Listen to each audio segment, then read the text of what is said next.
కూడా 4 units complete అయిపోతాయి. ఒక యూనిట్ ఎవరో ఒకరు చెప్పేస్తారు. ఏముంది రేపటి నుంచి స్టార్ట్ చేద్దాం.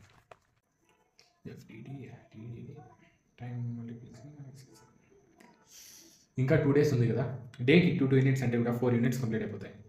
ఒక యూనిట్ ఎవరైనా చెప్పేస్తారు అక్కడ. ఏముంది రేపటి నుంచి చదువుకున్నాం. User authentication features, data identification, verification.